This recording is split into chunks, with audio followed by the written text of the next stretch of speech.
Many of you are regulars in the synagogue, week in and week out, coming here for Shabbos, and you've been doing that for many, many years. Some of you longer than Cantor King. Cantor King's been doing it for 27 years, I believe, at this point here at Bethel. 27 years. Seems like longer. So if you've been coming in the course of that time, you probably have a sense that over the last number of years it has become more and more difficult to speak from the pulpit about politics, right? So there was a time not so long ago, I would say about 15 years ago or so, when it was fairly common to talk politics from the pulpit. And when I say politics, I don't mean candidates, I mean issues that were perceived of as being political issues. So in this congregation, there is a long history of such sermons, something those of you who are familiar with the remarks so often delivered by Rabbi Mark Loeb from this pulpit. Rabbi Mark Loeb of blessed memory, you would know that. Mark very frequently spoke about political issues and topics. But these days, it's become very rare, very, very rare, probably because of the vitriolic political environment in which we find ourselves today. So the rabbi talking politics from the pulpit risks angering and sometimes even alienating members of the congregation. So I hope you'll excuse me this morning, because I'm going to talk politics for a few minutes with you.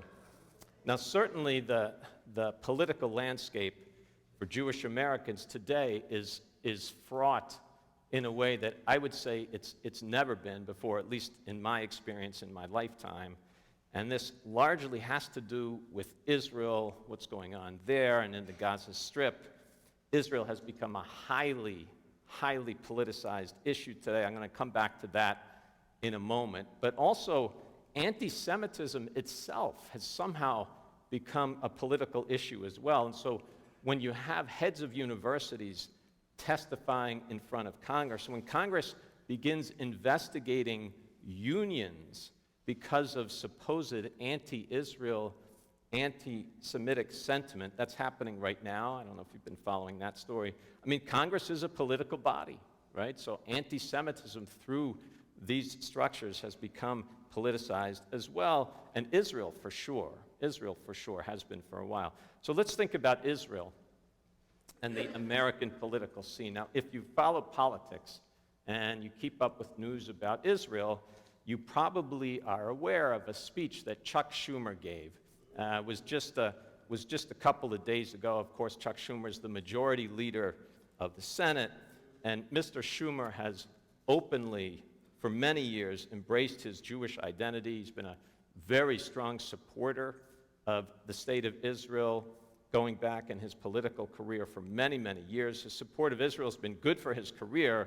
After all, he comes from the state of New York. There are more Jews living in New York State than any other state in the Union. About 2.2 million Jews live in New York State. Many of them live in the New York City area. But also, Schumer's support of Israel has seemed, at least to me, it seemed genuine.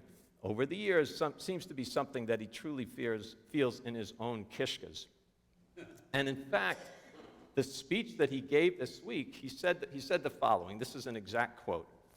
He said, "We love Israel in our bones," speaking about himself and his generation, that generation of Jews.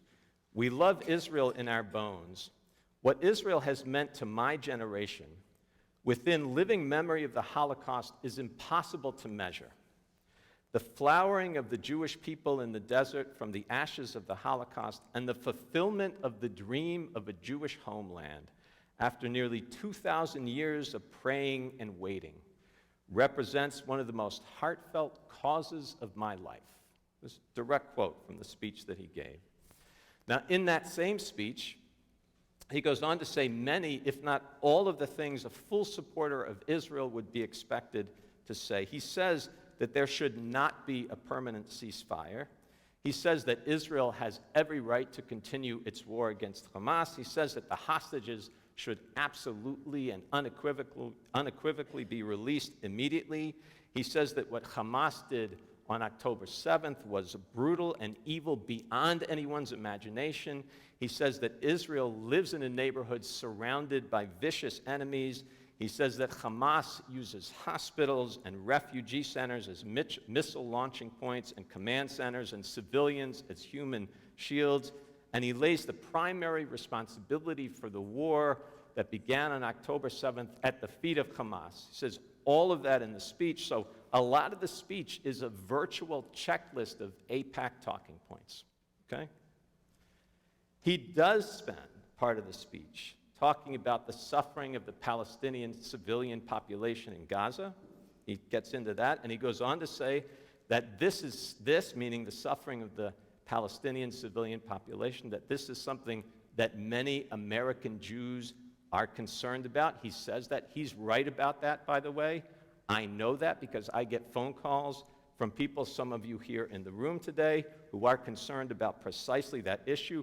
People in the Jewish community don't want to say that out loud right now, but there is concern in the community about that, and they'll tell the rabbi about it in private. So I know that that's true. I don't think those remarks are controversial. Everyone, virtually everyone, acknowledges that Palestinians are suffering in Gaza. It's not a secret, and that's a topic of conversation, and maybe it's a topic for a sermon on another day. But again, I don't think it's controversial to recognize that there's suffering in Gaza, right? But what was controversial was highly, highly controversial in Schumer's speech was his call for the end of the Netanyahu administration. Okay. Now, he doesn't quite come out and say that Bibi should resign, but he does say that he believes new elections should be held.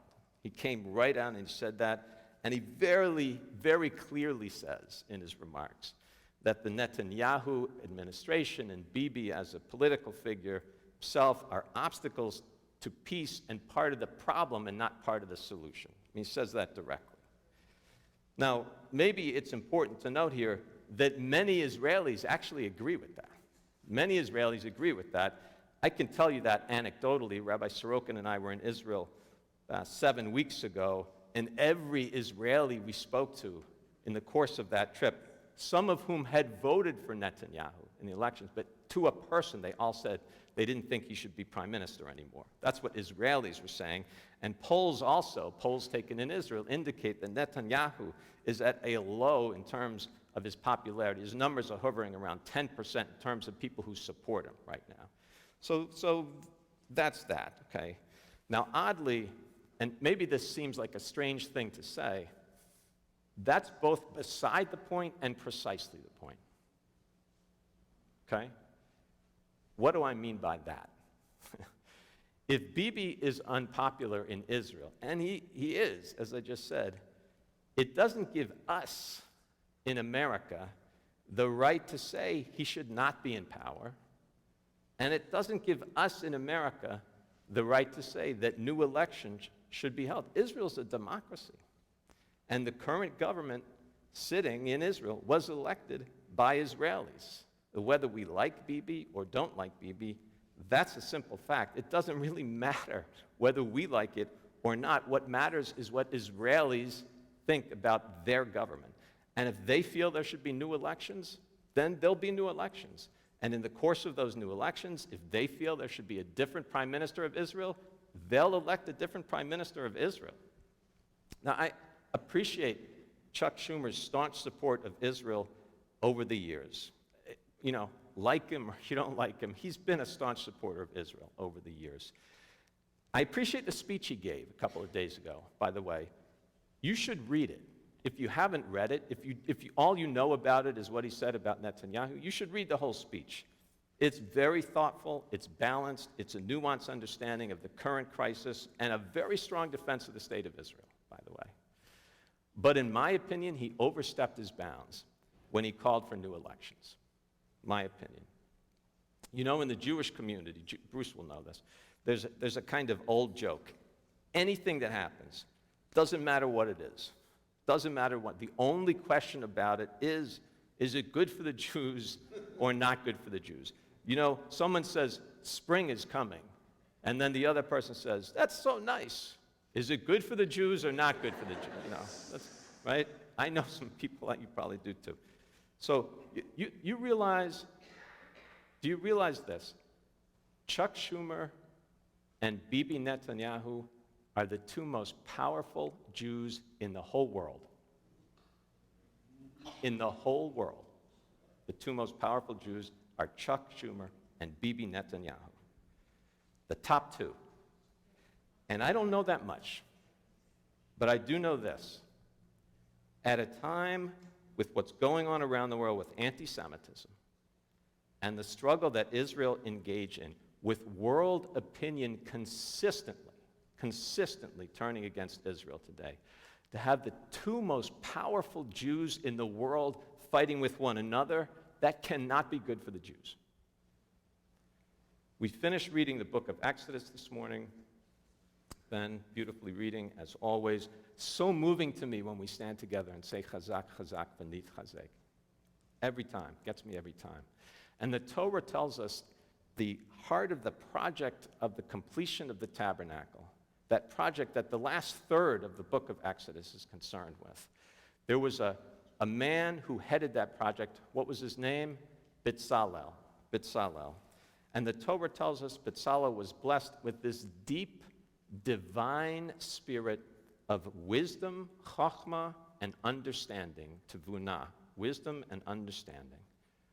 What I hope and pray for is that the leaders of the Jewish community around the world, here in the States, in the land of Israel, that all the leaders of the Jewish community, wherever they are, should be blessed with that same sense of wisdom and bina, of understanding, and guided by the deep, deep sense that as Jews, we must first and foremost care for one another.